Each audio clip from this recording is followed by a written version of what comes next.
when we treat DEI like a finite goal, which I think, unfortunately, too many companies are,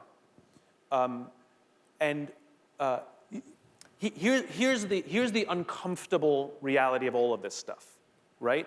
Which is to truly make improvement and fix things, or at least improve things, it's a steady, sometimes slow process.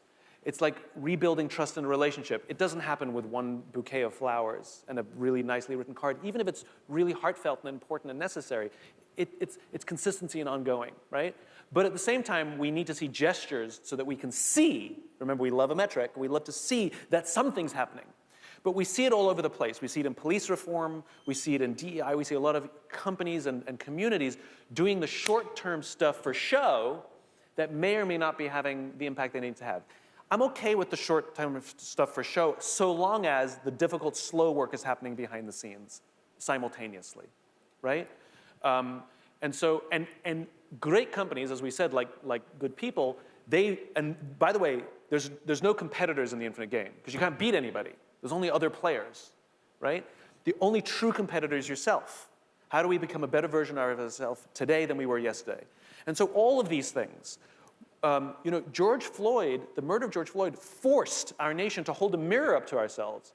And just to go as an aside, after Floyd was murdered, I called some of my African-American friends, and I needed advice, how to have difficult conversations. I wanted to hear how they were, And on some of the conversations, I was crying.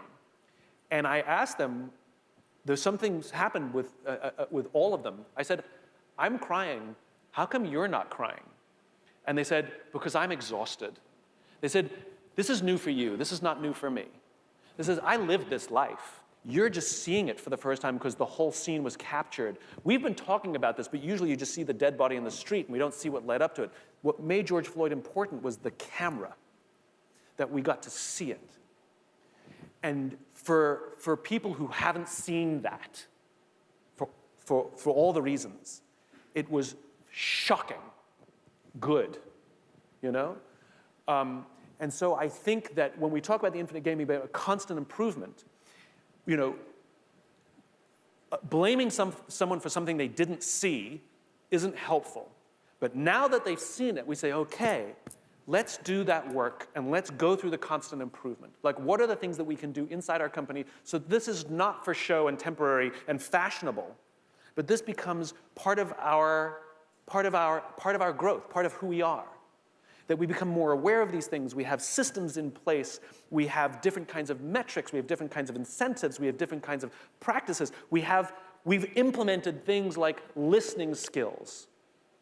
We've implemented things like teaching anybody who gets promoted to any position of leadership to learn how to have a difficult conversation. And the reality is if you can have a difficult conversation about race, you can have a difficult conversation about anything.